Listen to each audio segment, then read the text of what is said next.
நாம் இன்றைக்கி மோர் குழம்பு வைக்க போகிறோம். அதுக்கு ஃபஸ்ட்டு கெட்டி தயிரை எடுத்துக்கோங்க.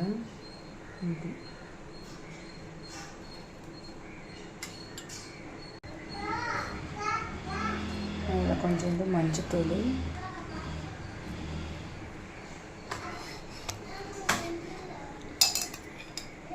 அப்புறம் கொஞ்சமாக உப்பு,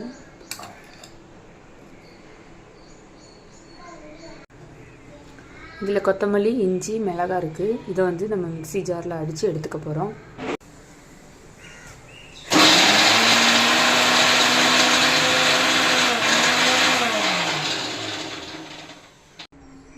அரைச்சாலும் இந்த மாதிரி இருக்குது. நல்ல ஒரு ஸ்மெல்லும் இருக்குது.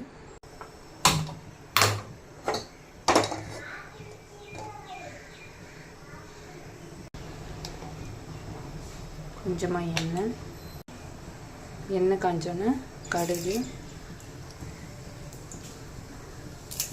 மிளகாய்,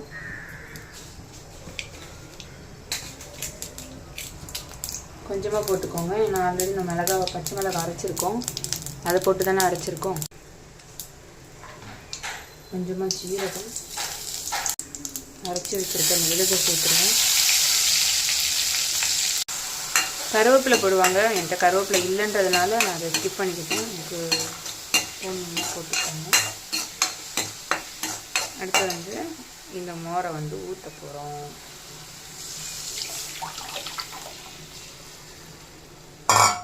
இப்போ அடுப்பை சிம்மில் வச்சுருக்கணும்.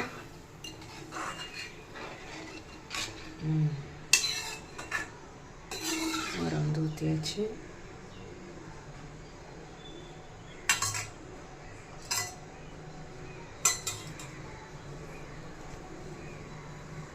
ஃபைனலாக கொஞ்சோண்டு கொத்தமல்லி தழை தூவி இறக்கிற வேண்டியதான். எப்படி இருக்குன்னு ஷேர் பண்ணுங்கள், கமெண்ட் பண்ணுங்கள், சப்ஸ்கிரைப் பண்ணுங்கள், உங்கள் ஃப்ரெண்ட்ஸுக்கும் ஷேர் பண்ணுங்கள். தேங்க்யூ. Bye bye.